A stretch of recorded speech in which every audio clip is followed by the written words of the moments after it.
Welcome back to another episode of Spirit of an Athlete. I'm your host, Amanda Smith. And on this episode, I interview Anjali Gudhka, who is our first racket sport athlete. She has been playing badminton for 26 years. She's also a coach. And on this episode, you'll hear her story about injury and going to the Commonwealth Games. This one's near and dear to my heart because her and I had a similar injury and a similar surgery. I hope you enjoy this episode. Anjali Gudhka, thank you so much for being on Spirit of an Athlete with me and sharing your journey as a badminton player. My pleasure, Amanda. Excited to be here today.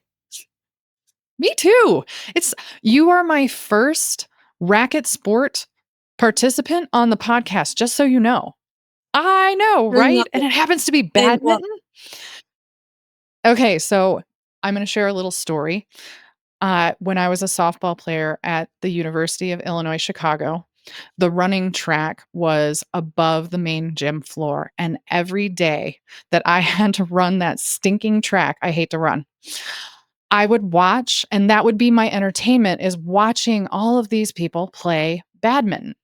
And to me, it's an intense sport. They would dive across the gym floor just to get to the birdie and then somehow still have the ability to whack the ball, the birdie, over the net. Yeah. I was floored, fascinated by this sport. So thank you for joining. I'm glad you've had that experience because I can honestly say it is more intense than I think people expect it to be.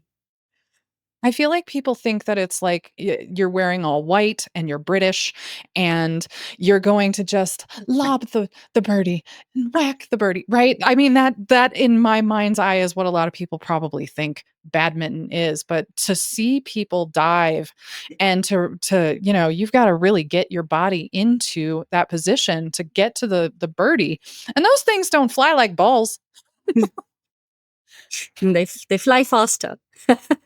Exactly. They got wings. Yeah. So you've been in this sport for 26 years. Yes. Does that kind of blow your mind that we can say that? Yeah. I mean, when you say the number out loud, it just goes, whoa, like, where's the time gone? How has it been that long? But I can honestly say I've loved every kind of bit of it. Well, give us a little background. When did you start and where has it taken you? So I started when I was in what was known as secondary school. So I'm from Kenya, so our education system is slightly different. And I started when I was in secondary school because I used to get to school quite early before classes started, and there was really nothing to do. And there were a group of people who were playing badminton, and I thought I may as well time pass, right? So I got into it. They were very nice and they were teaching me a little bit, and then I got hooked on it. I got interested, and so I said to my parents, I said, I want to learn it. I want to get a coach to teach me how to play this properly, and that kind of snowballed my journey. I wasn't very good at it initially. I had hand-eye coordination, but I genuinely could not make head or tail of what was supposed to happen. And I was just running around like a headless chicken. I was doing those dives probably and missing all the shuttles when I first started. And, through the coaching, I kind of became a bit more controlled. I got better and I started playing tournaments. When I started playing tournaments, and this is bearing in mind maybe about 18 months after I started learning how to play. And I thought, my coach kind of went, I think you're ready. Just go and play. And I was like, 18 months in, like, is that really enough time? And I went and I lost really badly. But it kind of gave me an idea of what was happening out there, what I was up against. And some of my opponents had been playing since they were 3 years old. And at this point, I was a teenager already. So I really had a lot of catching up to do. So I got more coaching in. And the next tournament, I started kind of rising up. I reached the semifinals, then I reached the finals, and I started kind of being a threat to those who had always been at the top.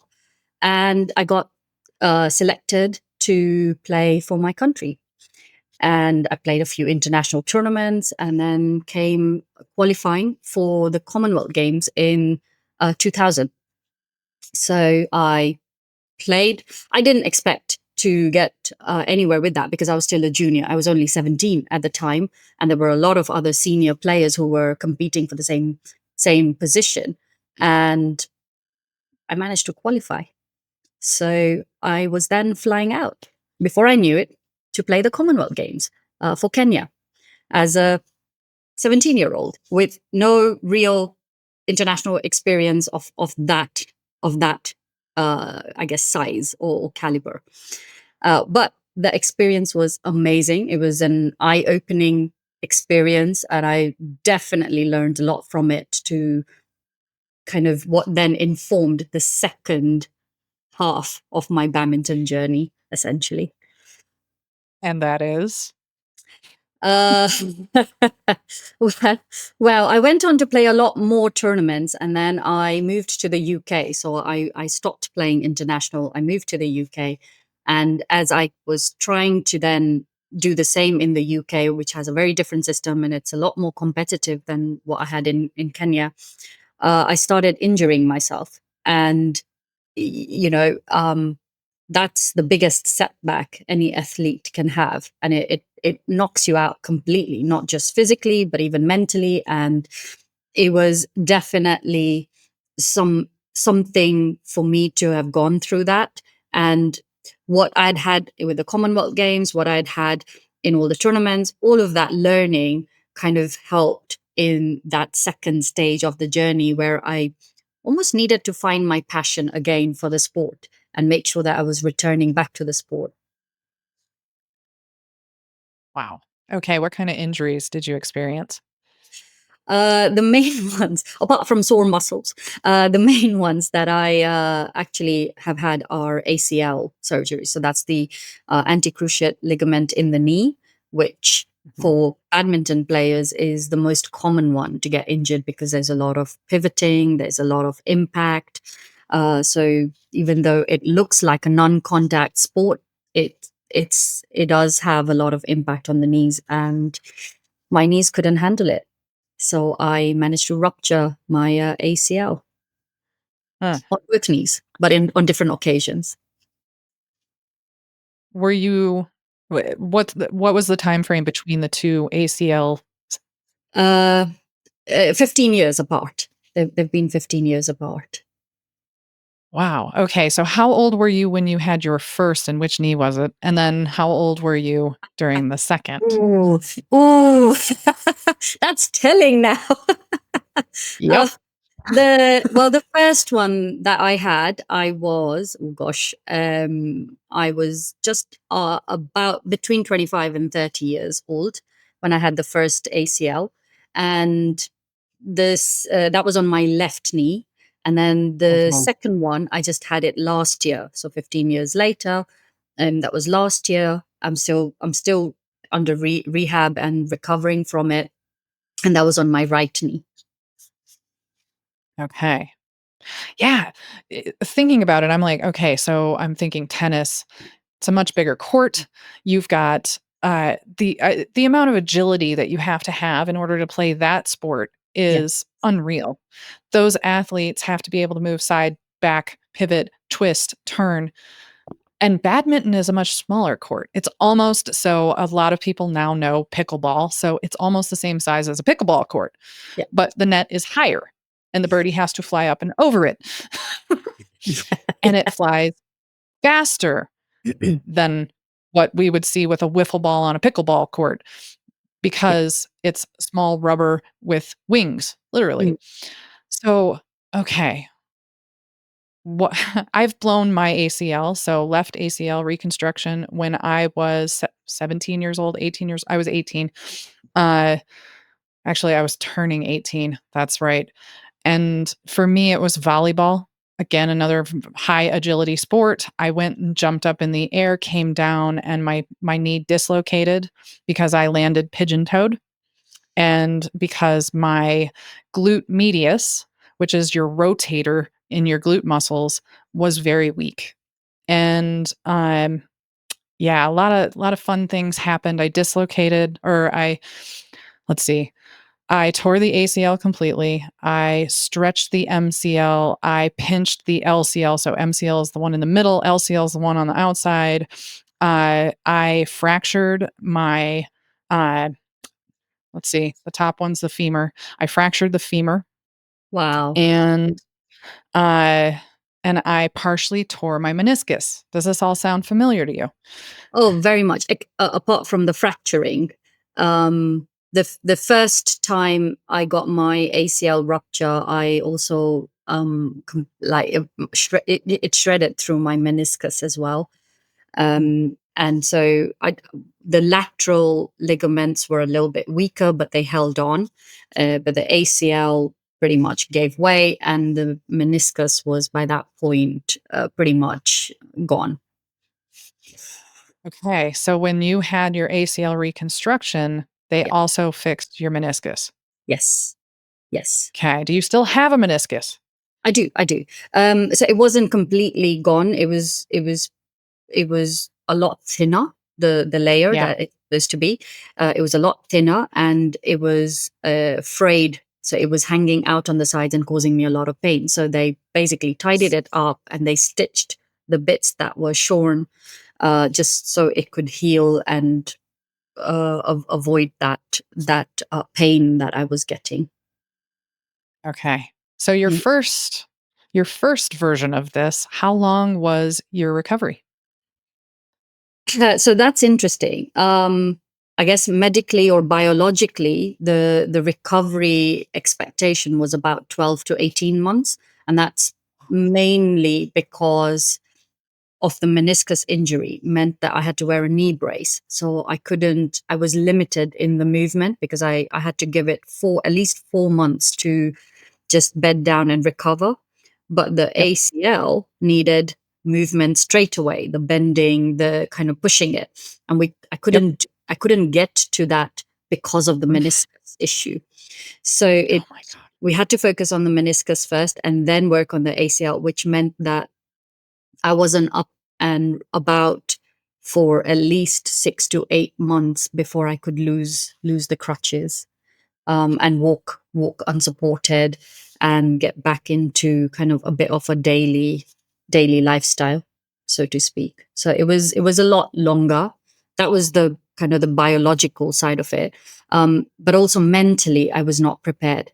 And I think that mental kind of unready state, and almost being unhappy about how things had happened. I hadn't accepted it. It happened so quickly. I think I was still in that grieving stage when I underwent the surgery, and it really impacted my motivation to also work hard at it, try and improve kind of the movement of the leg, the strength of the leg. So I also, that also played a part in the recovery and delaying it as well. In fact, that I think that played a bigger part than the biological or medical side of it. You quickly and briefly brought up grieving. Yes. What were you grieving? When I got the news, it's always this scenario of, are you sure you want to go back to playing badminton? This could happen again. It's going to be a long road, and is never going to be 100%. You've lost the original ligament. We can do the best we can, but you're looking at 70, 80% from it. So it was that piece that I was subconsciously grieving. I wasn't conscious about it. This is all benefit of hindsight, unfortunately. Mhm. And so it was literally that piece, and it kind of hit home that I may not be able to play the sport that I love, that grown up with almost. And it kind of just hit me really badly, especially post surgery when I realized I can't walk. Like, it wasn't real. It only hit me after I came out of the surgery, and I had crutches and I couldn't bend, and the leg is swollen and it's painful, and I need support. Uh-huh. I lost my independence. I needed someone to help me just move around 3 steps. So all of that I think just just led to what I'm now calling a grieving process. Yeah. I remember this time frame because I had a similar experience where as soon as I came out of surgery, the first thing that my dad said to me was, "The doctor says you're gonna blow the other one." And I was just like, "That's the first thing I get to hear? Thanks." Okay. But also, crap, Yeah. crap. Yeah. Like, I have to deal with that. I have to make myself stronger. Now, my doctor worked with NBA, NFL players and his protocol was you're going to get back on your feet and you as long as we do the right rehab and I did prehab, as long as we do the right rehab, you're going to go back and probably be stronger. Yes, you've got anchors in place to hold in for me we used the patella tendon, so the kneecap tendon as my ACL. So we So turned a that's tendon what into a I'm. ligament.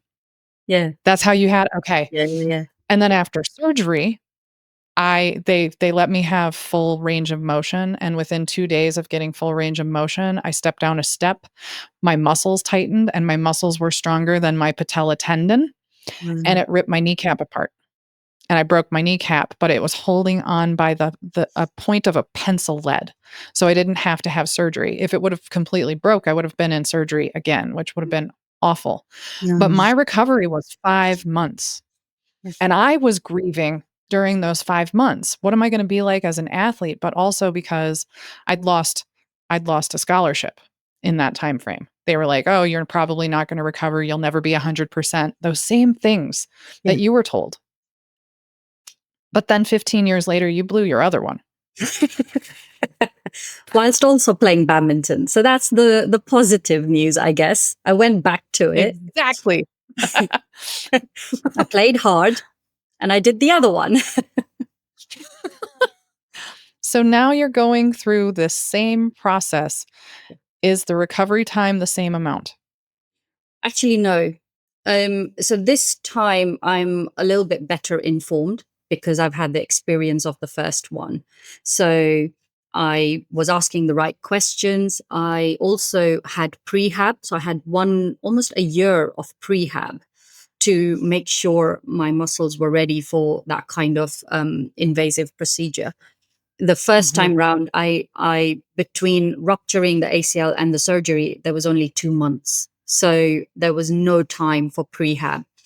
And the post-op kind of rehab was not return to sport oriented, so it was literally return to normal day-to-day life, and that was a difference that I hadn't appreciated or realized. So this time round I was very clear in my head of the prehab. I knew that I needed to get a good physio who would help me to return to sport, not just back to walking. Oh, you can climb the stairs, you can drive a car, happy days, you're signed off. So that there was a lot more difference in this one. I was a bit more rational in my decision making because I had the time, Yeah. and I had a plan with my physio. I went in with a plan. And I think that was quite important to go, what's my post op rehab going to look like? What are the milestones? By when do I need to hit those milestones? And, how do I know I've hit that? And because I was clear on all of that and I'd worked with my physio on that, I pretty much was driving at the 7 week mark, which was kind of my personal targets. I was hitting those early milestones, quite quickly, and in a way, that was quite. Uh, it kind of boosted my confidence quite a bit, and it motivated me to continue to push myself in the rehab rather than just give up and go, I can't do it now. So it's helped to have those milestones. It's helped to have that support and kind of work through it and make sure that if I'm not on track, I know what the next steps are. I know where I have to get to. And for that reason, this particular journey because I've been in a more positive frame of mind, I haven't felt that same despair and grieving process that I did in the first time round. And it's absolutely made a huge difference in just how I've approached the whole journey through the rehab. I love that. So then what's next? Once you're rehabbed from this round, what's next? Return to sport, Amanda. There is, you have to. I have to die on that badminton court. Is the way I look at it, right? So I am aiming to return to sport. A phased return initially, but definitely a return to sport, and then kind of train hard and get myself back to my pre-op kind of level, or even better. Hopefully, I'm even fitter now, and I can even improve on what I was doing before. Oh my gosh. Okay. So I know we talked about this, and this is kind of your warning. We Mhm. talked about this in our pre-interview. Yeah. We have the Olympics this summer. Yes. Obviously, you're not going to make the Olympics this year because you're in rehab. But Mhm. tell us a little bit about badminton and the Olympics because it is a sport that shows up in the Olympics. Yeah. It's actually from an Olympics perspective, it's actually a fairly new sport that got introduced. So it's only been there since 1992. So it's fairly in its infancy in terms of developing how it fits into the Olympics. But Mhm. it's a regular feature, unlike some other sports which are there only as special events. So that's the good Yeah. news. But as a kind of as an event in itself, the Olympics event, the selection criteria is quite tough because there's a pathway that the Olympics committee sets out, and it almost follows a ranking system. So if you're in like the top maybe 20 or 30 ranked, up to probably 50 or 60 ranked in the world, you stand a chance to go because it's all based on your points. So, in terms of qualifying for the Olympics, if you're in the Olympics itself, that's an amazing feat already. Like, that's congratulations, because it's not the same as every other country where you can just send a team for every Right. event or every sport. This you have to already qualify from like the world's stage already. So that's a big difference between badminton and some of the other sports that are regular features like athletics, where you can send one per country. Um, Yeah. but the good news also is that in order to have the global kind of uh, players to put through, each continent gets two players that they can send as representatives on top of the qualifying. So you do get a little bit of diversity in there in terms of the playing levels. But from if your players are not on that world stage already, like for example for Africa, that's quite a challenge. Then from the whole continent, pretty much two or three teams would qualify depending on if they've hit a certain ranking on the points scale, essentially. So it's tough. It's and therefore when you get to the Olympics, you are playing the best of the best, essentially the Yes. ones qualified. So it's already a tough journey, and then it just from a spectator perspective, it just gets better. But Right. from a participating perspective, it's just tough, tough, and tough. Wow.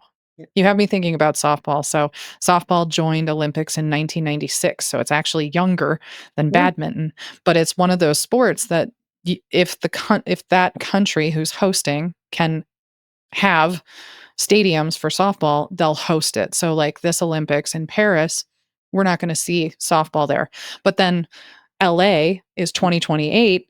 We're going to see softball at that, but they just announced that softball will actually be played in Oklahoma because Oklahoma has the facilities and LA does not Um, have the room to make the facilities, even though LA is like the premier place to play softball in the world. I was very confused, but whatever. yeah. For badminton, though, two players and you have to be ranked. I couldn't even imagine. You, I, we're basically seeing the best 10 players, but from the countries that could afford to travel around the world and get themselves ranked. And that's where Kenya fell short. Yeah. So so with my experience with Kenya was there's when I was it's a lot different now, to be fair, but when Sure. I was Yes. training, we didn't have the right facilities, we didn't have the right equipment.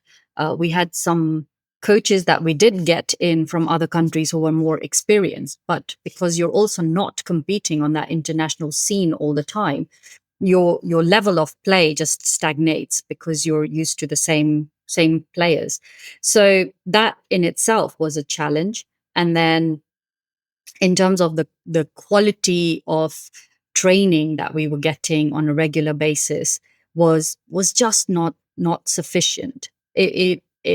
It was what our my coach would know, but he's never played on an international scene before. So, there's a limit to his expertise, his knowledge as well. And it all plays a part.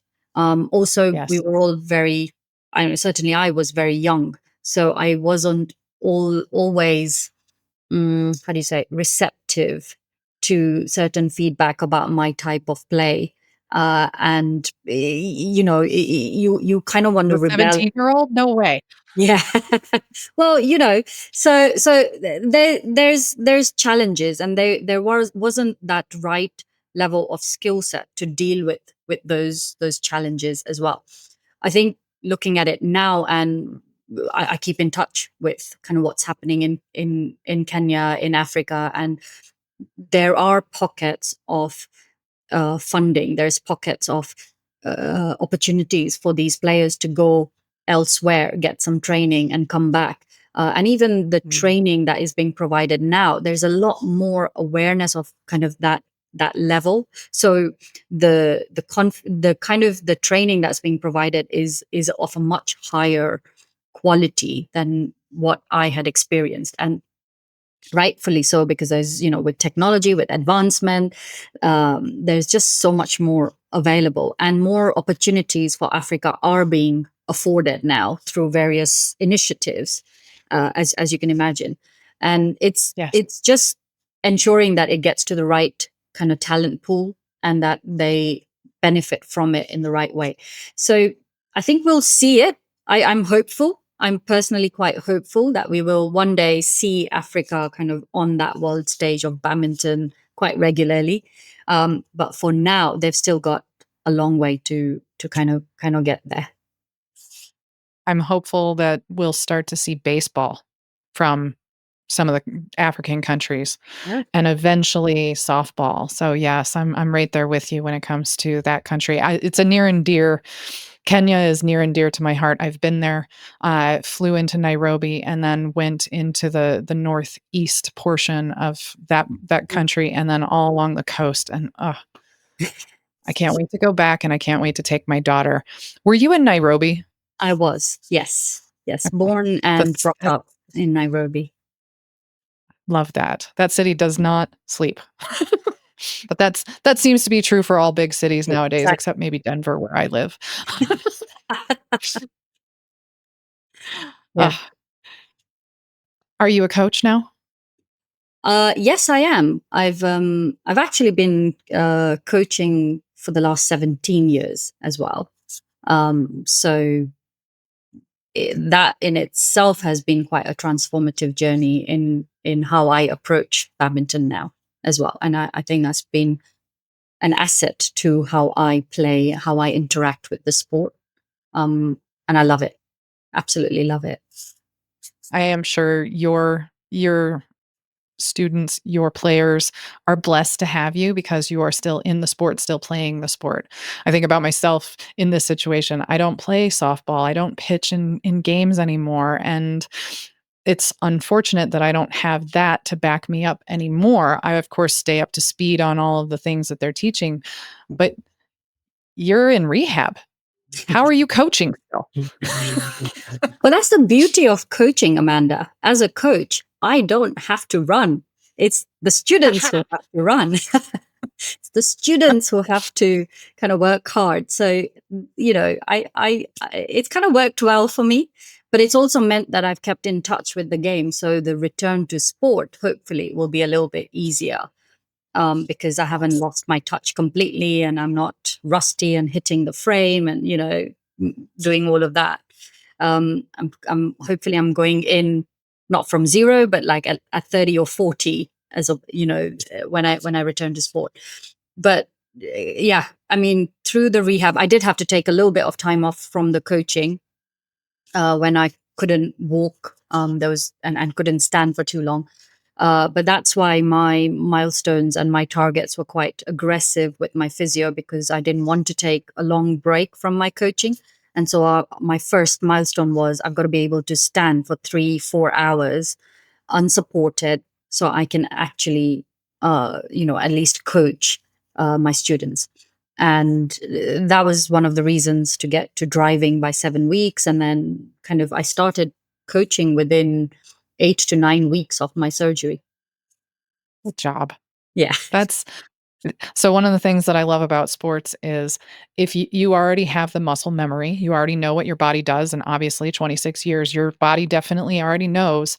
If we can mentally watch or instruct, then our body continues to integrate it and your bounce back is gonna be so fast this time. I am guaranteeing that, right? It's gonna be fast because you're still coaching it, you're still teaching it, you're still making sure that you know what's going on as well, so your body's just gonna go, "Yep, I get this," and bounce right back into it, and I have a feeling you're gonna be probably more at the 50 to 60% than the 30 to 40%. That's the aim at the moment, Amanda, but it's to be seen. Yes, of Yeah. course, but hindsight's 2020, right? Yes. So, Anjali, what else do you coach besides Uh, badminton? so my other life is, I'm a career transformation coach. So I work with women, professional women, to kind of help them move from stagnation to ascension in their careers. Mm. Kind of working with them in terms of confidence, in terms of getting clarity on what career path they want to go through, especially after having worked maybe in the same profession or the same organization for like decades, and they've just hit that point where it's just getting too much and they just don't know what the next step is. So I've got a business partner, and together we help women transcend that stagnation and kind of get them moving again in whatever career direction they want to go in, at that point. Does your partner also play badminton? She does now. uh, I love it. Oh my goodness. That's excellent. she I'm does happy to now. hear that because Yeah. I feel like all of the years, the 26 years of experience as a badminton player are what feed your ability to help people go from stagnation to changing career or progressing in their career. I feel like those go hand in hand. Do you? Yeah, absolutely. And the beauty of being a sports coach is, we talk about teamwork, discipline, practice, the softer skills, and all of that translates also quite nicely in the career. So when I'm actually working with the women, there's a lot of sports knowledge that comes in terms of how I approach my sports coaching, and I can translate that into some of the kind of career coaching conversations, and kind of help give them a bit something a bit more relatable. And it's definitely helped. And we see that sometimes, you hear this in the news as well, or kind of the trend. The boardroom is now all about the sports psychology, and how sports how the sports teams work. People are noticing how that works, and then how they can bring that kind of performance into the boardroom. And it's a very similar thing that I use with my clients to bring about that transformation that they're looking for in terms of their career. I love that. It's one of those statistics that we hear here in the United States where companies are more apt to hire athletes onto a team than they are someone who wasn't an athlete because they get how to be a team member. They understand the dynamics of being in that world. Mm, So I love that you're teaching people who might not be athletes on how to integrate into a team. That's beautiful. yep. I just want to make one more note. Your shirt, for those that are listening and not watching, it's got a heartbeat and then a heart and then the badminton birdie. Yeah, I it think that just says it screams all. who you Yeah. are. That says it all. It does. It really, really does. Anjali, thank you so much for being on Spirit of an Athlete. Where can people find you for the badminton side of the house, and where can people find you for the career change side of the house? Okay. So for badminton, I'm on Instagram. I have done a little bit about my ACL recovery and how the mental side has worked. So my Instagram handle is ANJALI.2402. Quite a mouthful. And for the career transformation side, it's you can transformyourcareer.com, and that's UKAN. But you can. I love that. Ah, Anjali, thank you again so much for being on. Amazing. Thank you so much for this opportunity, Amanda. It's been amazing to just talk about that journey. And hopefully it helps some of the other sports women out there who are going through the same. You've got this. Exactly. Exactly. We come to the other side with way Yes. better knowledge and so many more skills. Much more stronger, more resilient, and more confident. Exactly.